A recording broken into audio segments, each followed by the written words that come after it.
శనీశ్వరుని అనుగ్రహం అంటే భయం కాదు, జీవితాన్ని సరిదిద్ది సన్మార్గంలో నడిపించేవాడని అర్థం. శనిదేవుడు శిక్షించేవాడు కాదు, మన కర్మలను ప్రతిబింబించేందుకు వస్తాడని వేదాలు చెబుతాయి. ఎవరు నిజాయితీగా జీవిస్తారో, సమయాన్ని వృధా చేయకుండా కష్టపడి ముందుకు సాగుతారో వారిపై శని దృష్టి కరుణగా మారుతుంది.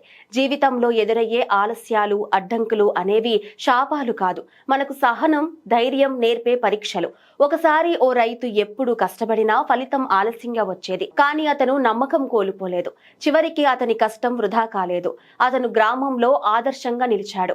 ఇదే శని మహిమ.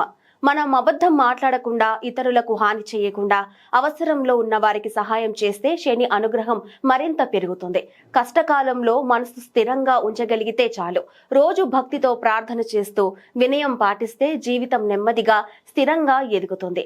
శనీశ్వరుడు ఇచ్చేది తక్షణ సుఖం కాదు, కానీ శాశ్వతమైన విజయానికి బలమైన పునాది వేస్తాడు.